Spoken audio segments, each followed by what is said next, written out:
Hello and welcome to this latest webinar from MovieSense. This time we're going to be discussing the valid and reliable measurement of sedentary behavior, and we've got an excellent guest lecture or guest speaker here today at our webinar.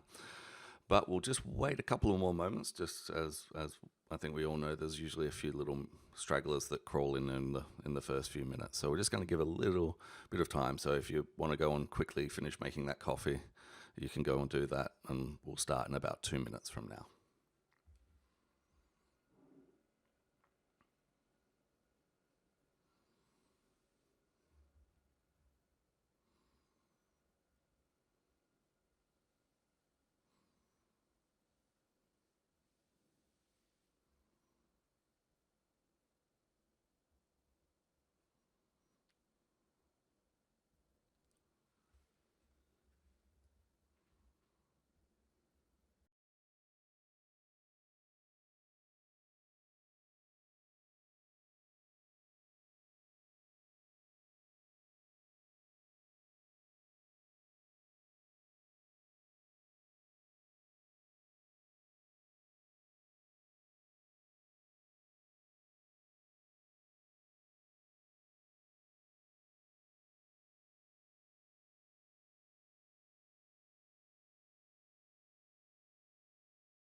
Okay, hopefully we're all comfortable, we're all ready, and we're all sedentary for the next few minutes, unfortunately. And we'll get into the topics for today now. Okay, so first I'll be taking you through getting to know MovieSense, so a little bit just over our company, what we do, where we came from, and where we're hoping to head. And then I'll pass over to I'll introduce our sedentary behavior expert, Marco, from the Karlsruhe Institute of Technology. He'll then present his lecture on the valid and reliable measurement of sedentary behavior. And then there'll be time for some Q&A. So if questions come to mind as we're going through the presentations, please write them in the chat section, and we'll if they're not answered during the actual presentation, we'll touch base afterwards and do our best to answer them as best as we can. So MovieSense is a spin-off of the Karlsruhe Institute of Technology. We have a long relationship with that institution, and it formed out of a research group which was studying the relationship between stress, physical, and mental performance. So a very big topic and a very broad topic, and obviously a very difficult one just to sort of break down into a single result. We've been around for over 10 years now, and we're still headquartered in Karlsruhe, and we've grown in this point up to 15 employees now. There are two very broad branches, I guess, to our solutions for ambulatory assessment that we present. So we have a range of physiological sensors for capturing objective data, so physical activity, autonomic state. So we have an ECG sensor for capturing the parasympathetic system, and we also have an EDA sensor for more of a window into the sympathetic nervous system. Sleep, which is obviously becoming a huge topic, and I think Marco will touch a little bit on monitoring the entire daily cycle in his presentation. Cognitive function, and we also have the subjective data side, so that's experience sampling, mobile sensing, context-dependent questionnaires, and geolocation-dependent things, capturing audio through the ear app, which was something that we helped develop. So the objective is to be able to pair these data sources to get a broader understanding of how people are going about their day-to-day life. So that you're not just left with a big pile of physiological data that has no context as to what's actually occurring during these times. You can actually pair it with some subjective data by asking the participant themselves what's actually happening. So, our capabilities. Obviously, I just mentioned the products for ambulatory assessment and experience sampling. The development of mobile sensor systems. So we actually do custom developments of sensors for researchers, depending on the difficulty of their research question. They might need something very specific, and we're very much open to custom developments, both on our physiological sensors and in our experience sampling domain. Biosignaling processing and algorithms, which I touched on a little bit before. We have a whole array of different sensors that we can sort of see a glimpse of here, and software for smartphones and tablets and different web technologies. So I guess our obsession with ambulatory assessment is getting people out of the lab and into real-world conditions. So real-time assessment will always increase the accuracy and reduce retrospective biases. So being able to ping people with an experience sampling platform at different points of the day and actually know when they answered it, as opposed to them going back retrospectively at the end of the week and filling out all their data. This allows you to have this sort of investigation of a dynamic process. You can remove that retrospective aspect that people kind of will view their week and view their time that they spend very differently to how they actually do spend it. So multimodal assessment, we're very big on.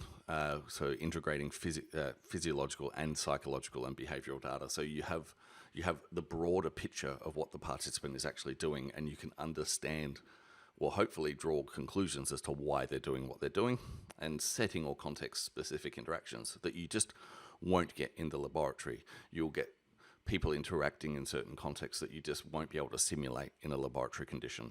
So, and that final point really speaks for itself, the assessment in real-life situations to enhance generalizability.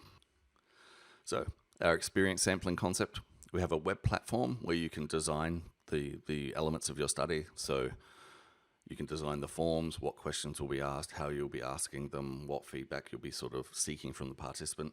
Then you can design the sampling schema as to when they'll actually be giving you this information, whether they're prompting it as well. Like there's a very broad array of possibilities. And then you can just simply connect to our Android app via a smartphone and pair the two together. It will download the study protocol onto the phone. And from that point on, the phone doesn't actually need to be connected to Wi-Fi or data in order to gather the information. It could go off into the outback of Australia for 6 months, gathering data. And then when it comes back to the city, it can upload it then, and you'll get all your information. Before anyone asks, yes, it's only Android at the moment. Maybe that will change one day. I don't know. No promises. It may have already changed. Just keep asking and maybe it'll happen. But we're not overly wrapped up in sort of developing a system for Apple at the moment. So moving on. If you have any other questions or anything you'd like to talk about your study, please get in touch with us. You know, here's our happy, smiling research consultants ready to have a chat with you and see if we can help find a good solution for your research plans. It may not even be our solution, but we should be able to steer you in the right direction of what is and isn't possible and what's maybe a stretch. So please get in touch. And now, getting to know. So, Marco is the research assistant at the Chair of Applied Psychology under Dr. Professor Ebner Prima at the Karlsruhe Institute of Technology. He has an MSc in Sports Science and a doctorate with the summa cum laude on the topic sedentary behavior in daily life, assessment issues, psychological antecedents, and consequences. He's an award winner of the Association for Sport and Health Promotion with 15 publications, 1,484 reads, and 28 citations, and that is just the beginning for Marco. And without any further delay, I will pass over to him for his presentation on the valid and reliable measurement of sedentary behavior. Over to you, Marco.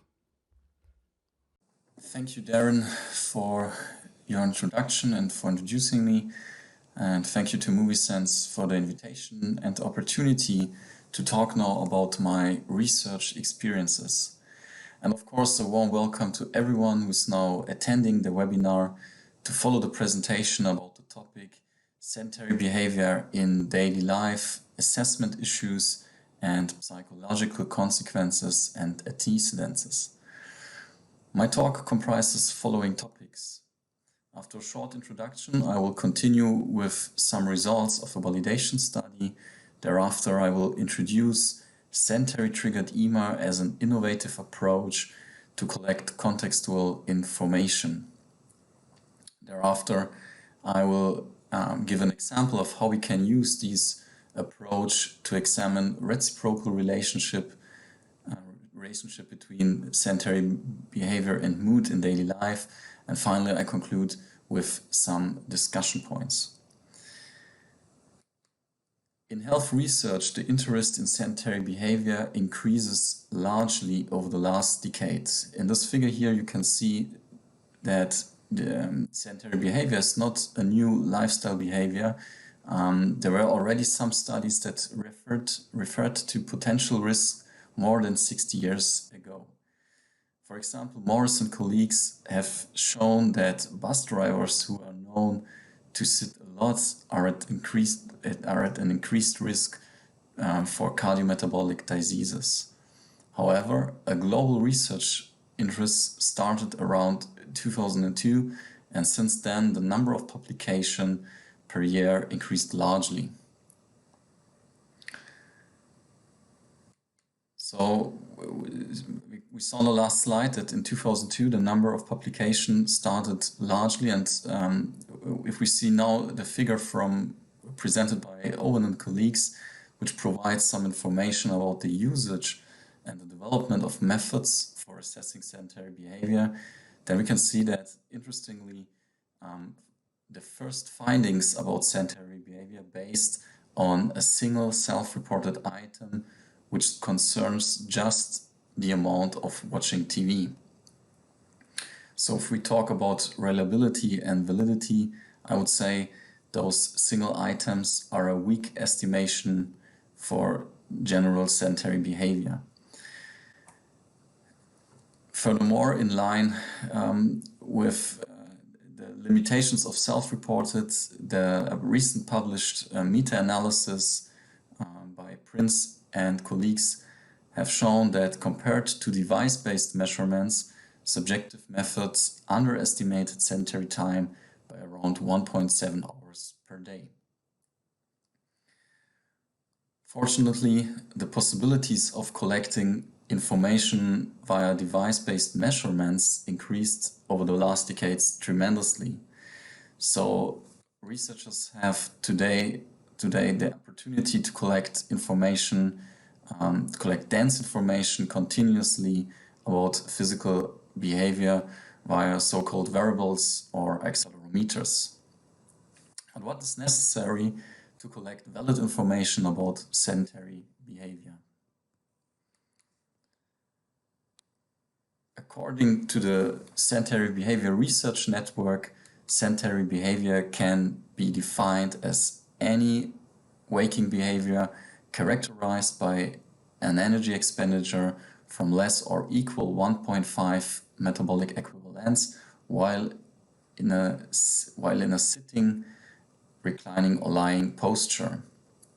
So referred to the international accepted definition, we need to assess both components, which means we need to know about the intensity someone has performed, and we need information about the posture, which is a challenging task. In this context, Kaczmarczyk and colleagues summarized the current state of assessing sedentary behavior as follows. There is a pressing need to develop objective field methods to simultaneously assess these two components of the definition to properly quantify time spent in sedentary behavior. Therefore, we conducted a validation study with 20 healthy university members. The participants wore different sensors. We used the active pole, considered as the gold standard for measuring sedentary behavior. We used the actigraph and the Move4 device. Those sensors were attached at different body positions. In particular, the active pole was placed at the mid of the thigh, the actigraph at the waist, and the move sensors at both positions, at hip and at thigh. As an external reference measure, the performance of the study was continuously recorded by video. Overall, the participants performed 32 activities, and on the following slides you can see some impressions of the study and the performed activities. So we divided the activities in two parts. One part was so-called the full standardized part. That means the participants received a complete instruction about how to carry out those activities. For example, lying on the back, lying right, lying left. The second part included so-called semi-standardized activities. That means the participants received the instruction about the activity, but they were free to perform the activities by themselves. So we have natural transitions, for example, between lying on the back or lying on the belly. Within the semi-standardized part, we also integrated some activities of daily life, such as reading newspaper, set the table, or window cleaning. Of course, one limitation of the study is still that we just measured activities under so-called laboratory conditions. The sensor data and the video recording data were processed on a 1-second basis. This allows to generate a 4-field table which shows the true and the false classifications. Based on these classifications, various statistical parameters can be calculated. We used Cohen's kappa as a central measure because it takes into account all 4 fields. Now let us look on the results, and we can see here that both sensors which were worn on the thigh, which were placed on the thigh, that means the active pole and the move sensor at the thigh, received excellent results. Both were in the perfect range, and if we separate the results in full and semi-standardized conditions, we see the similar results. So, as a central conclusion of the study, I would say thigh-worn accelerometers can be considered as a valid tool for detecting sedentary behavior. So far, we can conclude that accelerometers can provide a lot of information regarding quantitative aspects. That means we can assess dense information about duration, intensity, and frequency in a valid and reliable way. But if we are interested in contextual aspects, for example, if we want to know in what was the social or environmental context while someone was performing in physical activity or in sedentary behavior, then we have limitations, and therefore we need a further device or further data source to capture those information.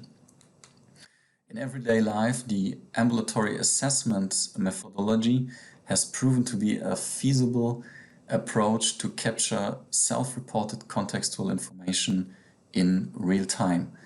Moreover, it is possible that both devices can communicate with each other. That means that we can use so-called interactive assessments to combine smartphone diaries or smartphone assessments with continuously assessments of physical behavior. Based on these technical opportunities, we developed an algorithm specified for triggering sedentary behavior. In detail, the algorithm works as follows. The sensor records the movement data and transfers the information in real time via Bluetooth Low Energy to the smartphone. And after self-defined time, for example, 30 minutes in a sitting position, the smartphone triggers assessment to the participants. Here you can see an example. So as soon as a sedentary phase of 30 minutes is present, questions about the context, but also questions about mood or stress can be collected. Here you can see further examples of how we can, or which type of information we can collect.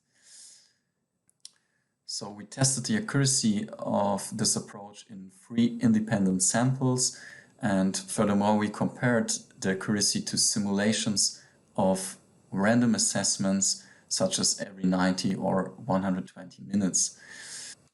As a central measure, the percentage accuracy was determined.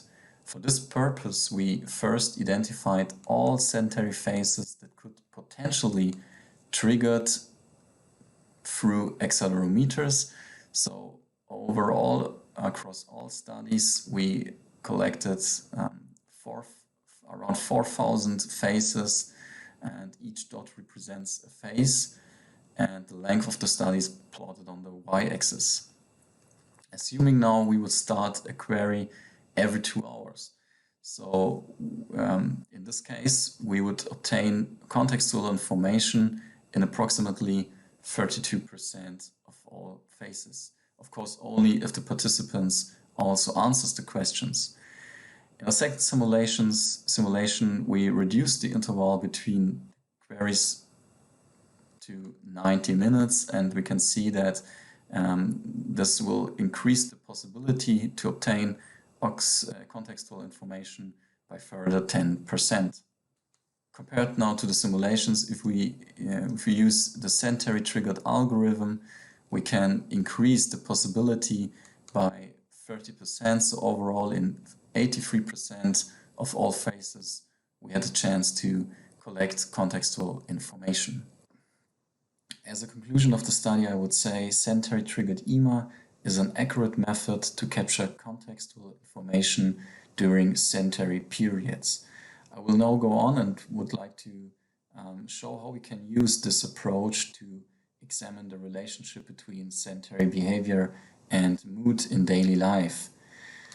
In general, if we look into the literature and we focus on the studies interested in sedentary behavior, we can see that the majority of the studies either are identifying correlates of sedentary behavior or addressing methodological aspects or focusing on the association between physiological markers and sedentary behavior.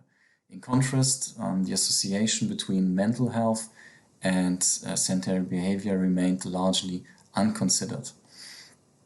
Although we know from physical activity research that there is a well observed association between physical activity and well-being in daily life. Now, Faulkner and Biddle referred to this research gap in 2013 and described the current situation as follows. While this field is still in its infancy, findings from these studies demonstrate emerging evidence of at least an association between sedentary behavior and mental health. Thus, we conducted one of the first studies to explore the relationship between sedentary behavior and mood in daily life. The study was conducted with university employers. One subsample was recruited in Australia at the University of Newcastle, and the second subsample was recruited at the Karlsruhe Institute of Technology. Overall, we collected data from 86 participants. Based on several mood assessments per day, around 7 to 10 times, we calculated multi-level regression analyses to explore nested data structures. That means we had several mood assessments per day nested within a single participant, and for each mood dimension we calculated a separate model. On level 2, that's the time invariant level, we controlled for age, BMI, sex, and on level 1 we controlled for time of the day, day of week, and physical activity. The model also accounts for random effects. That means we take into account random intercepts as well as significant random slopes. And let us now focus on the first research question: to what extent does prior sedentary behavior affect mood? For this purpose, we created a dimensional variable that is sitting time within the 30 minutes prior to the smartphone assessment. And what we see that sedentary time or more sedentary time has a negative influence on valence and on energetic arousal, and we did not found any association with the mood dimension calmness. We can see here the standardized betas, which allows comparability between different scales. In a second analysis, we changed the direction in detail. What influence does the mood dimension have on the subsequent sedentary time? And the results show that a higher rating of the dimensions valence and energetic arousal predicts subsequent lower sedentary time, whereas in contrast, higher ratings of calmness predicts a subsequent higher sedentary time. So overall, we can say that those results describe a reciprocal relationship between sedentary behavior and mood dimensions. In the same data set, we also found that breaking up sedentary behavior might be beneficial for enhancing mood. So what we here can see in the figure is that we found significant differences between those phases where the participants had no single break compared to those phases where the participants had at least one sedentary break. So from this point, we calculated further multi-level models in detail for each mood dimension as an outcome. We focused on different predictors. We included the break frequency, that is absolute number of interruptions, as well as break intensity and break duration. And what we can see is that the results, increasing number of breaks predicted positively valence and energetic arousal, and we can see that increasing intensity has an improvement or had an improvement of all three mood dimensions, and we found that break duration had no effect at all. This brings up the last conclusion. We found first evidence that frequent and more intense breaks of sedentary behavior may be most beneficial for enhancing mood. Of course, we need further studies to replicate these findings in different settings and different samples. Finally, I would like to address selected discussion points of the presented topics. Although Taiwan accelerometers provide almost perfect results, there's still room for improvement. We can see in very detailed analysis that no sensor is perfect, so there's still opportunities to further develop algorithms, for example by using advanced machine learning approaches. And so I expect that accelerometers or variables in general will increase the accuracy for detecting activities of daily life. So far, sleep, physical behavior, and physical activity have been validated and considered separately in study protocols. I think the simultaneous detection of the whole 24-hour cycle will become increasingly important. Accordingly, it will be interesting.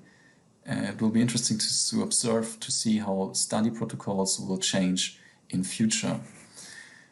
We found that the use of sedentary-triggered e-diaries is an accurate way to capture contextual information.